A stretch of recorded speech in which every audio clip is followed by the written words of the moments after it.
the most dangerous woman in Macedonia, not because of her sword, but because of her beauty that could move kingdoms, overthrow kings, and change the future of a child who would later conquer the world.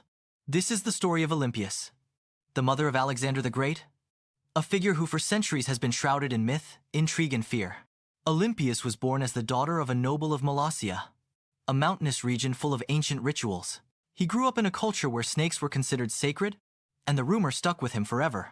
When he arrived at the Pella Palace to marry King Philip II, the servants whispered, "He's not just beautiful, he carries something more frightening." And they were not wrong. Behind the sharp gaze and lips that always carve a mysterious smile, Olympias understands one thing better than anyone. Power is never given, power must be seized. In a world full of betrayal, she is not a victim. She is a player.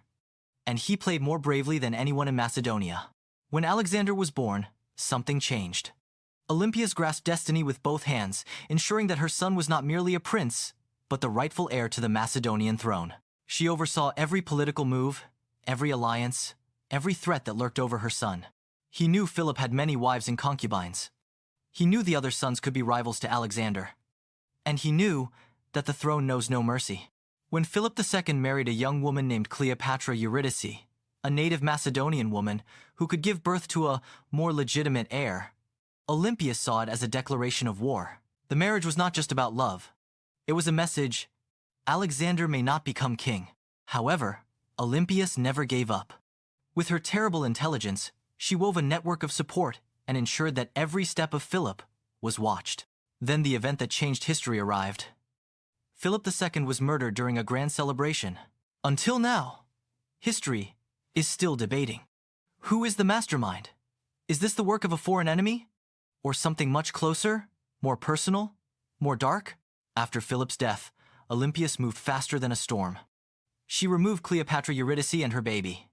In a matter of days, Alexander was made king, as if the entire path to glory had been opened wide by his own mother. While Alexander conquered Persia, Egypt, to India, one thing remained real: the shadow of Olympias always followed him. She remained the most influential figure in Macedonia, guarding her son's power from thousands of kilometers away. However, ironically, when Alexander died at the age of 32, all the intrigues that he had built now turned to haunt him. The enemies he had once destroyed now returned to seek revenge. The end of Olympias' life was tragic. Surrounded by political opponents, betrayed by her own people, she was eventually executed. But one thing never changed. Alexander's greatest legacy was not just his conquests, but his mother, the woman who carved her path with bloodied hands and steely determination.